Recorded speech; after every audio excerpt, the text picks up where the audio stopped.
പ്രിയപ്പെട്ട സാറാമ്മേ, ജീവിതം യൗവന തീക്ഷ്ണവും ഹൃദയം പ്രേമസുരഭിലവുമായിരിക്കുന്ന ഈ അസുലഭ കാലഘട്ടത്തെ എൻ്റെ പ്രിയ സുഹൃത്ത് എങ്ങനെ വിനിയോഗിക്കുന്നു?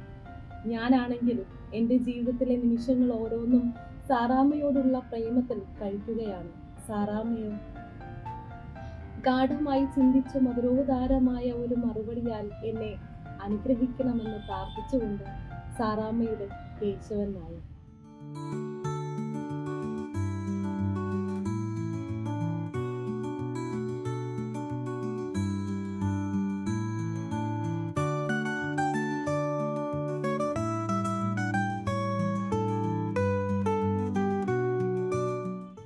സാറാമ്മയും കേശവൻ നായരുമൊക്കെ മലയാളികളെ അത്രമേൽ പിടിച്ചു കുലുക്കിയ രണ്ട് കഥാപാത്രങ്ങളാണ്.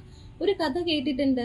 അലക്സാണ്ടർ ചക്രവർത്തി ഡയാജനിസ് എന്ന ചിന്തകനോട് ആരാധന മൂത്ത് അദ്ദേഹത്തിന് എന്താണ് താൻ ഒരുക്കി തരേണ്ടതെന്ന് ചോദിക്കുമ്പോൾ ഡയാജനിസിന്റെ ഉത്തരം നമ്മളെ ഇരുത്തി ചിന്തിപ്പിക്കുന്നുണ്ട്. വെളിച്ചം മറയ്ക്കാതിരുന്നാൽ മാത്രം മതി എന്ന ഡയാജനിസ് മറുപടി പറയുന്നത് വായന സമൂഹത്തെ മുഴുവനും ഹഠാത് ആകർഷിക്കുന്നുണ്ട്. ഓരോ കഥയും വായനക്കാരുടെ ഉള്ളിൽ ജീവിതത്തിന്റെ വിത്ത് പാകുമ്പോൾ ഇടമുറിയാതെ വായിക്കാൻ കഴിയണമേ എന്ന് തന്നെയാകും ഓരോ വായനക്കാരുടെയും പ്രതീക്ഷയും. അത്തരത്തിലൊരു പ്രതീക്ഷയിലേക്കാണ് ഞങ്ങൾ നിങ്ങളെ ക്ഷണിക്കുന്നത്. വായനയുടെ രസകരമായ ലോകത്തിലേക്ക്, എഴുത്തുകാരുമായുള്ള സംവാദങ്ങളിലേക്ക്, വായന ഒരിക്കലും മരിച്ചു പോവുകയില്ല എന്ന തീർപ്പ് കൽപ്പിക്കലിലേക്ക് ഞങ്ങൾ നിങ്ങളെ ക്ഷണിക്കുന്നു.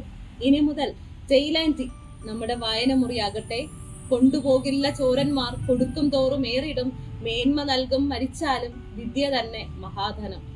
അപ്പൊ ഇനി മുതൽ നമുക്ക് ഓരോ കട്ടനും അടിച്ച് കഥയുടെ ലഹരി തുറന്നു വിടാൻ ഞങ്ങൾ നിങ്ങളുടെ വായന മുറിയിലേക്ക് ഉടൻ തന്നെ എത്തുന്നതാണ്. ഞങ്ങളെ സഹൃദയം സ്വീകരിക്കുമെന്ന് തന്നെ പ്രതീക്ഷിക്കുന്നു.